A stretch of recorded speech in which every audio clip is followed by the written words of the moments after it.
Welcome in, everyone. This is More in the Know podcast. I have a special guest, David Valverde, on today's podcast. Man, David, thank you for being here. Absolutely, bro. Thank you for having me. This is such an exciting, thing to do because, like I told you, this is my second podcast. So Stoked. Yes. But before we do that, I don't say this enough because I just don't say it enough. Please like, share, subscribe to this channel. Comment below. Let us know what you love about these podcasts. I'm bringing a lot of unique individuals on this show, and it's my honor and it's a privilege to be able to hear their stories, hear about their life, what makes them tick, what motivates and inspires them. And that's truly what this show is all about. Is I'm getting out of the solo podcast. I'm still delivering some of that content, but I really want to bring in and collaborate and connect with other like-minded people, and people not even that are like-minded. That's something that we were talking about a little earlier, and you guys will see that in my potential future guests. And maybe me writing them off as that we're not like-minded, we might actually be a little bit more like-minded than I would think leading into it. Yes, absolutely. I think it's important to just not only talk about people that agree with what you're saying, but also, like you said, get all perspectives in there. Yes. Because maybe you could give them some gems, and likewise, maybe you can learn something from them. So it's powerful. It is, and we were talking about that earlier, and we'll get into a lot more about you, your story, etc. But something that we were talking about is when we call it adulthood, but I just feel it's more or less consciousness of being able to speak to other people without getting offended by what they say, and being open and receptive by the words that they're speaking without having to be like, well, you're wrong, and writing off the person. Yeah, absolutely. Like the world we live in, we're not used to having. There's a lot of people. They live in their bodies are old, but they're still children at heart, and they don't know how to communicate and be able to hold conversations without instantly, judging what the other person's saying or agreeing or disagreeing with it.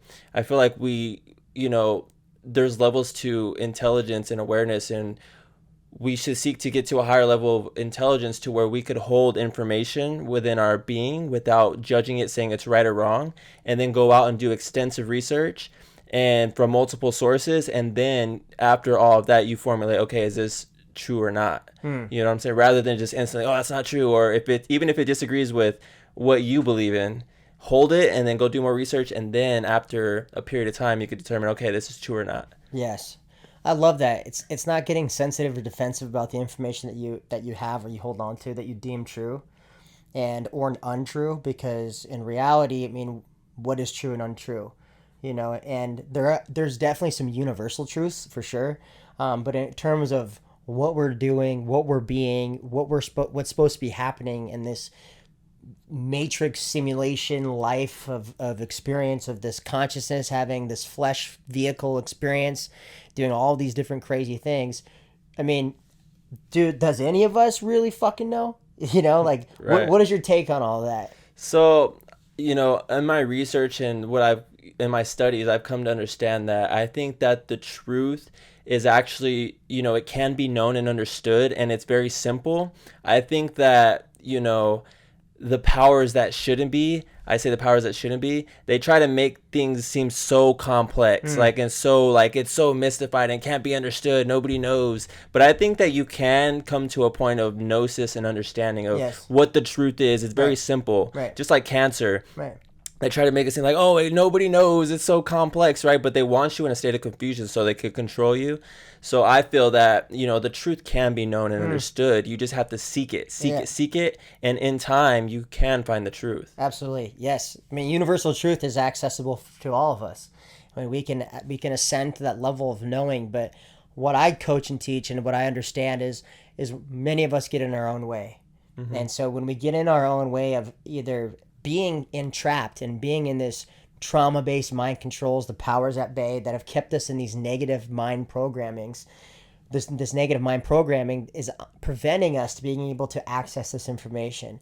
And then in those low levels of energy, we're attuned to being negative, being in conflict, confrontation with people, things, in confrontation in things of ourselves.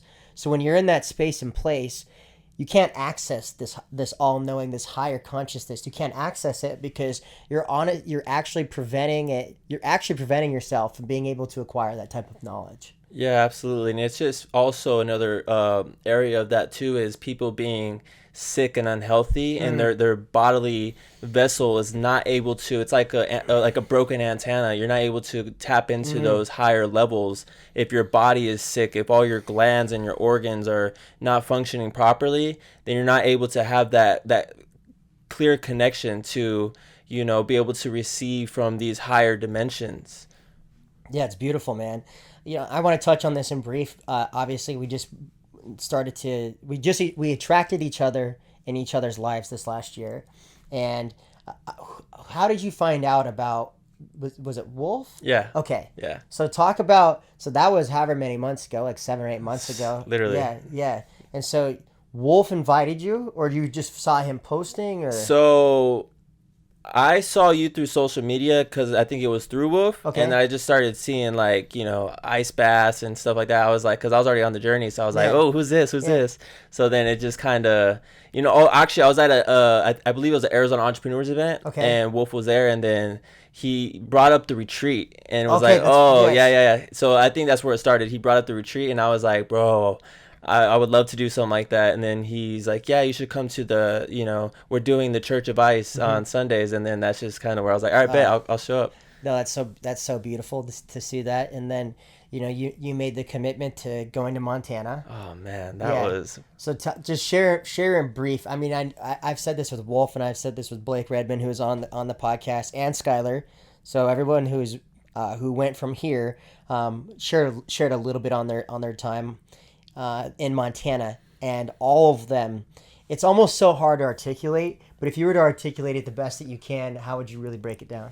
I would just say the best way to articulate it was just so my awareness was like anchored in the moment, and I was just really present. Okay. And building these bonds with amazing souls and just being immersed in nature and just no drugs, no drinking, no hardly any cell phones except for pictures, but just really like a sense of presence that was so powerful. That's why the experience was so rich, because we were like all in the moment, and just like the little things, like not only when we were doing the sessions like the breath work, and then we were doing the intention setting and all that stuff, which was very powerful, but the little things like fishing for food because we were all hungry. Right. And then there was a time where like we went back, me and Wolf got back, and like they're like, oh, they ate the fish. We were like, what do you mean they like we're just like all like surviving out there together, and it was just like we're like, all right, we gotta calm down, there's an abundance. Right. But it was just like the whole experience, man, or just like being in the tents at night, like together, like just hearing everybody talking from 10 to 10. And it's just, there's so much, right? There's so much like going on people literally almost dying on the hike up there, and then on the way back, and like literally right. Like it was just the whole thing, man. And even the 17-hour drive we did up there, and then I even had a flight back that I just said, nah, I'm not even gonna take the flight, I'm just gonna drive back with you guys, because we enjoyed that ourselves that much. So I was like, screw the flight, I'll just drive 17 hours back with you guys. So man, it was just jam packed, bro. It changed my life forever, and I'll never forget that. Oh, that's so beautiful. I mean, we're good here. I'm just gonna turn this a little bit, but man, that is incredibly beautiful, and what a privilege it was to have you take part of it. And I said this to Skylar, because I said that Skylar was the only one who, he didn't question it, but he was really the only one that had questions, really. And because leading into it, this was something that came to me through a vision that I had whilst breathing and meditating. And it was something that I've always wanted to do, but I never truly had I wasn't ready to commit to the responsibility that was required to be able to do what we did. Mm-hmm. And put it all together, like actually put it together. And I knew now that like I'm in a knowing state, and I'm like, yeah, I can do this now. Because I think before, especially early in sobriety, I don't think I had imposter syndrome, but there was parts of me that I was still in doubt. And now I'm in almost my 4th year of sobriety. Actually, 3.5 years of sobriety will be in 2 days. Wow, that's beautiful. Thank you. Yeah, that's beautiful. But it was like one of those, the next step of it, of saying like, man, like I'm committed to this. And these men are deserving of this. And I didn't have any marketing material. I had no previous stories to tell or organic stories. I had nothing except for my word. And but I knew like going into it, I never doubted what the experience was going to be because I literally had a vision. I saw like I I saw what it was. I Mm. saw it happening before. I mean, it all came to me. I didn't see specifically if it was your face or Skylar's face or Mm-hmm. Wolves, but I could see it in my mind's eye, like what was going on. And I just said, I know. And this moment will be cultivated by how organic these men being present are. And I don't, and I just kept reassuring myself and Sammy is like, I felt, leading up to it, I was like, I want to make this good for everybody. And like, I want to make sure that this is amazing. And I was just like, I kept taking the pressure off and saying, dude, like the experience in and of itself, these guys are going to make the experience what the experience is. I don't need to do any pressure, do anything above and beyond. Absolutely. Just the hike itself, just going out there and being Yeah. out in the mountains in Right. Montana, Right. like just being up there, like at the lake, and that just in and of itself was a beautiful experience. Like subtract all the other stuff, that Right. was just cherry on top, but Yeah. it was perfect. Right. And that's what I keep resorting back to, and like moving into the next years, because one thing that we didn't do was I took some photos and like some on my camera and some on my phone, but they really don't do it justice. Mm-hmm. And so like for me, my reliance, I say reliance, is I know that for the men that are the men that went, they're gonna share this to other men around them. And even if only half of those show up, I know that the rest will show up because of the men that went that received so much value from it. Mm-hmm. And for me, like I've been so like in the last 10 years I've been an entrepreneur and I've owned multiple different businesses, a lot of successful ones, a lot of unsuccessful businesses, and I feel like I've always been like the promoter, the marketer, the advertiser, and like I'm really starting to step out of promotion and step into attraction. And I feel like this, of all things that I've ever done, ever in my entire life, has been based solely on attraction and almost zero promotion. Wow. Wow. That's beautiful. Yeah, it's just crazy because it's like people are seeking this. Mm. People are seeking it. That people need, Yes. this type of healing. And Right. like even me, like I've done somatic breath work before, but not like in that Mm. fashion, not in that environment, not with like, in an all men's group. And it was just way different. It was way different. But people are seeking, Right. to be healed. They know something's wrong, but they just don't know how to release and let it Yeah. go. What do you feel was like one of your biggest takeaways? My biggest takeaway was that part was just, learning to release stuff that was deep within my being that, I didn't even know was, I had a level of awareness that I had some like trauma. I know I went through some shit, but I didn't really know that releasing it in that fashion would have such a profound impact on my life and, my habits and just how I live, like, and just being able to let go. And that's just one piece of it, the breath work. It was like the whole nine. Like Mm. it was just being out there present and allowing myself to be present to have those experiences. It was just powerful. So I would just say being able to release stuff that was deep within me that I didn't even really know was holding me back. Oh, that's amazing. And that's what I spoke with Sammy about was is I not like I said the pressure, but I felt this responsibility to implement these specific things. But I said, man, I spent so many years, 5 years essentially, I spent in the mountains doing that almost every weekend. I had no money. I lived out of a backpack. That's all my earning, my living was is out of a backpack. That's all that I had. And I had a shitty truck, a Toyota T100, 1997 Toyota T100. And I I lived like that. I lived like that for a lot of years, and I spent a lot of hours around a campfire, staring into the campfire, and and I wasn't sober. I wasn't doing breath work. I wasn't doing meditation. I wasn't doing any of that.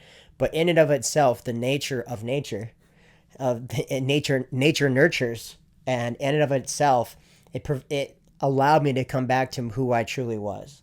and it allowed me to clear the chaos, clear the conflict, clear the clouds, and just get back to right here, right now.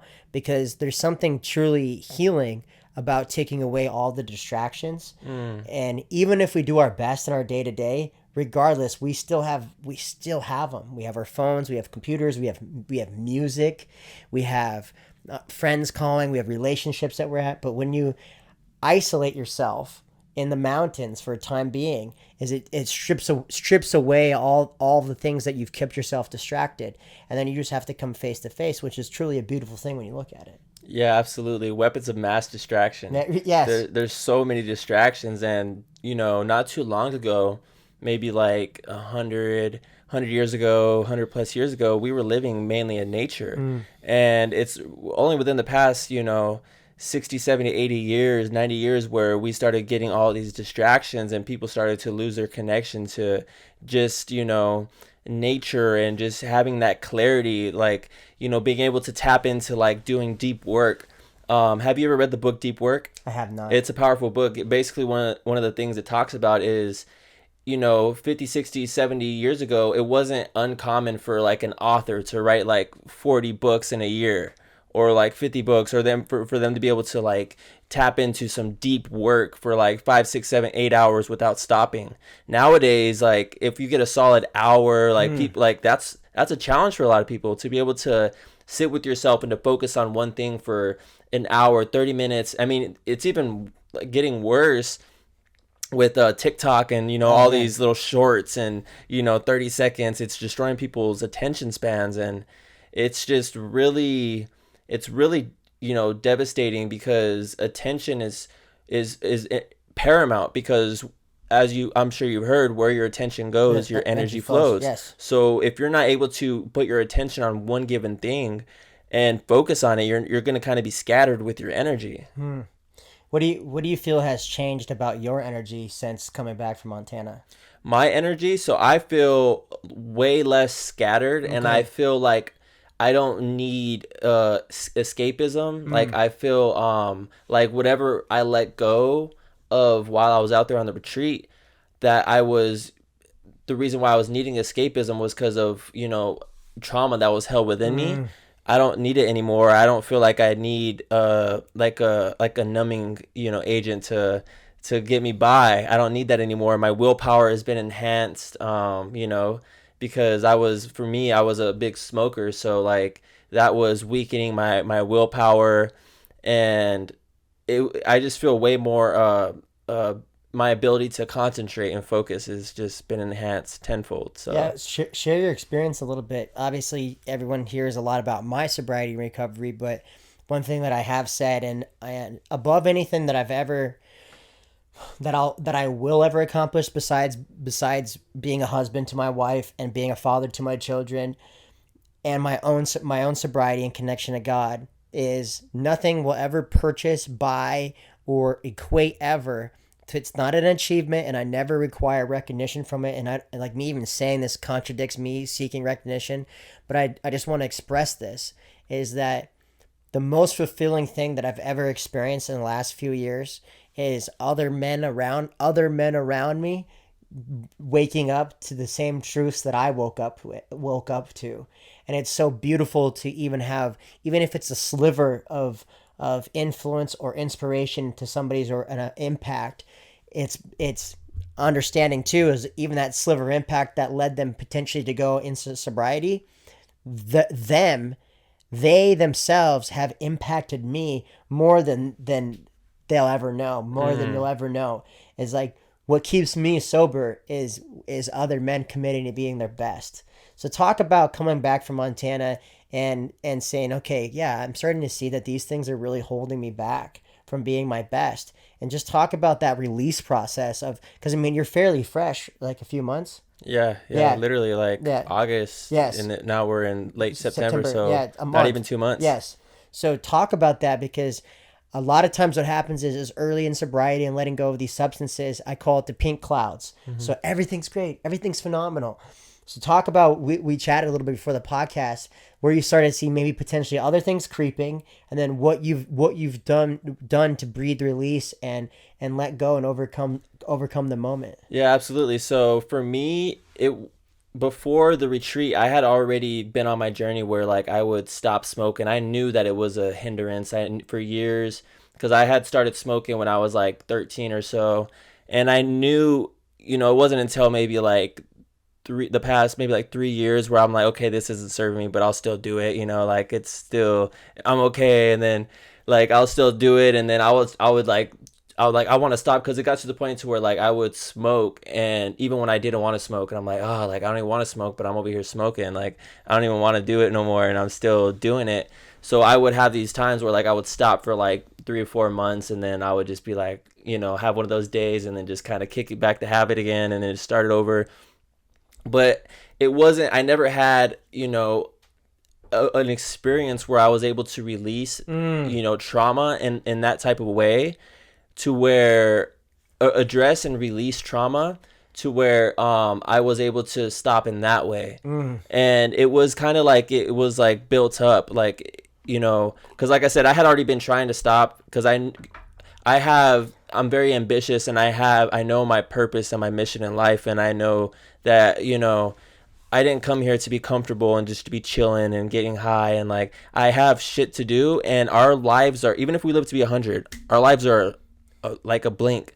So I have shit to do here, and so it was just a lot of things that were building up. So after this retreat, I was like, you know what, like I don't even need it no more. I feel good. Like I don't need to have this escapism. Like life is perfect just the way it is, and I don't need this. So after the retreat, I knew that I was at a high. I was, course. Yeah, you're at a high. You're feeling so good. Top of the world. Yeah, you're feeling on top of the world. And I knew that I had to establish routines and rituals while I'm up there. Right. I'm like, I'm up here, so I got to use this time while I'm way up here to establish routines and rituals in my life that will keep me, so I won't bottom out, but I'll get to a level where it's like neutral, and I'll ride the wave. Yes. But the habits that I was establishing and putting into my life were what was going to keep me, riding that wave, so I don't just bottom out and go back into my old habits.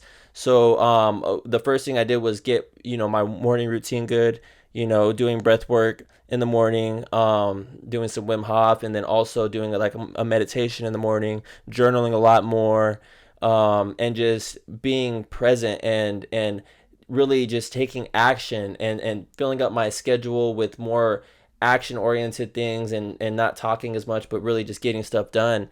And that has had the biggest impact on me. And there are times where, because these habits I've had them for 10 plus years, so it's like there's definitely times where I'm like, damn, like it would be nice to just go, just to hang out and chill, but then it's like I just got to remind myself, like, David, think about what's more important.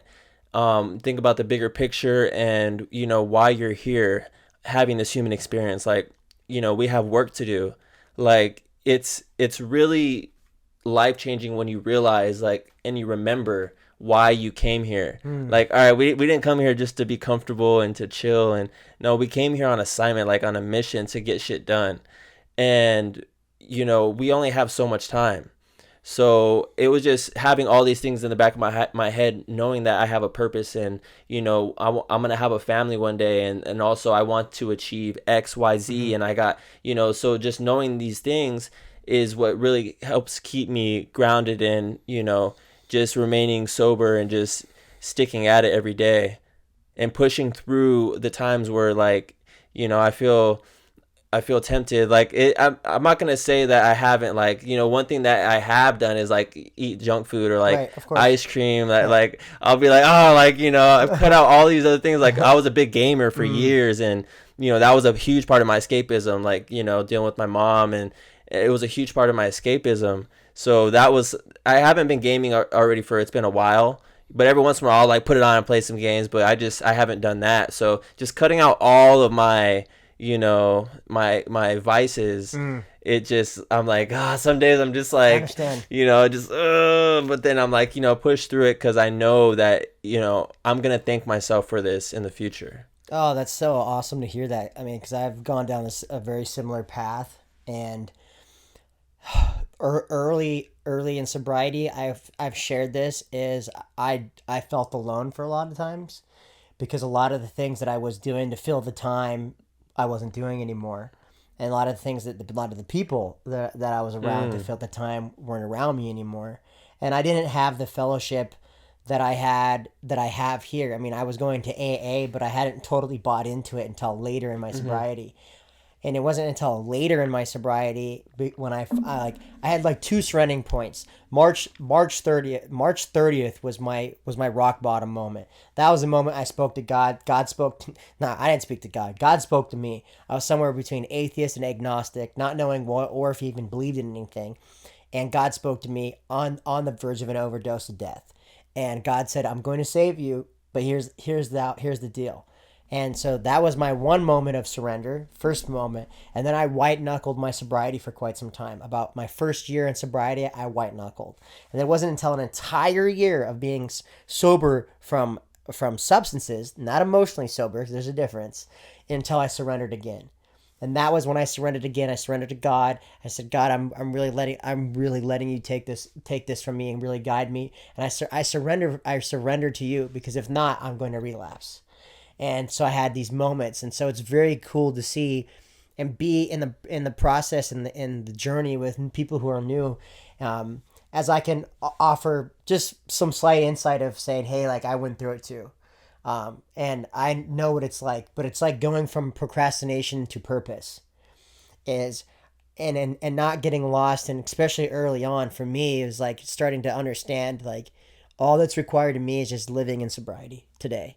And I had a coaching call earlier with Tim Veldman, who was actually at the retreat, is talking and is early in sobriety up until this last year. I really didn't make any money, like at all. I barely made just enough money to pay my bills and get by. It was until this last year that I've almost tripled my income in 12 months. But it was a compounding effect that led up to that. And it was like you said, when you said it's going to be worth it, I can sit here and tell you 100% it's worth it always. It's worth it to be committed. It's worth it to give up the addiction. It's worth it. It's absolutely 100% worth it. The times that you feel lonely, the times that you feel on edge but you commit to it, the times that you surrender, the time where you don't want to do it and you want to escape and you want to avoid, it's all worth it. It'll always be worth it. And God is providing abundance and blessings to you right here right now today, but also the blessings that are waiting for you are so beautiful. And I know you're a present guy, and that's why I say the blessings here and now are so beautiful, but the blessings that because of you being present here and now Mm. that are waiting for you is something so incredibly to see that. And so I'm so happy to see you in this position. Absolutely, brother. Thank you. I Yes, appreciate yes. you. And this is just like, it's so amazing how, the universe, God works, how we attract things into our lives, and we definitely attracted each other in one way or another. And it's so powerful. Just, when you really, really want something and you never give up and you just keep putting your energy into it, even if you don't see anything popping up, you still just keep having your faith and you keep holding on, and God will bring people into your lives. And I'm just so fortunate to have you in my life, brother. Thank you so much. Yeah, faith, man. Faith has provided me more than anything that I could ever done on my own. And now I have a greater purpose in life, and it's so beautiful to see others be in a position to understanding that too. And that's what inspires me. I mean, that's for me. I mean, now to me, I keep saying this because it's fresh and new, but for the next level of inspiration is for me to be a father and for me to be a husband. And I never thought that I would be in this position. Wow. But God's granted me that grace and that opportunity to open my eyes to how truly amazing that this is, and how grateful that I am to no longer have to be in that position that I was so just so afflicted and so lost by the devil, and so lost by the things that truly weren't in my best interest, but I was so lost. I was just lost. We were lost souls, and it's so great to have people like yourself, man, that God's like, all these people in my life that have been on, like, pretty much on this show, like, they weren't in my life 12 months ago. And it's crazy how when you are aligned with the people, when somebody comes into your life, it's like you already know them, like, you just know, and you love them already unconditionally. Absolutely. You know, and like, if you want that in your life, then you have to be it.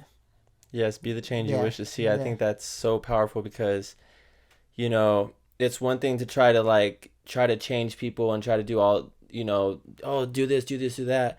But it's a whole nother thing when you realize, like, that's not going to get you anywhere. It's like leading the horse to water, but it's Right. not even trying to drink water. Yeah. So it's like you just be the change you wish to see. And the best way to influence somebody else is by you just doing it. Yeah. Just do it. Just do it and be it. And then people will see it. Mm-hmm. And then if they still don't, they still don't change or get influenced by it, then hey, that's their journey. That's what they're on. But you will attract the right people. And it's so powerful being around the right people, because we've all heard the saying, you are who you surround yourself Yes. with. And when you surround yourself around, God-loving, focused, purpose-driven people, wow, that's like, so, to me, that's like priceless. It is. Man, thank you so much. We're gonna have you on. We're gonna have you on again. So, if you love the value that was provided on today's podcast, please hit that little button below, like and subscribe. And I'd love to be able to have more people on this podcast and really share the love and the value that there truly is in this world, and how much meaning and purpose that my life has because of people like you, David. So where can I'm gonna leave your links down below in the bottom, but where can people find you? Yeah, you can find me on Instagram, Evolve with David. That's pretty much, I'll have my link tree on there, and you could find me all my other platforms from there. Awesome. Well, I love you, brother. Love you too, Yeah, brother. it's been such a pleasure and a blessing to have you in my life, and an honor. And Likewise. I look forward to connecting more and curating some more beautiful experiences together. Absolutely, brother. Cool. Thank you. Thank you.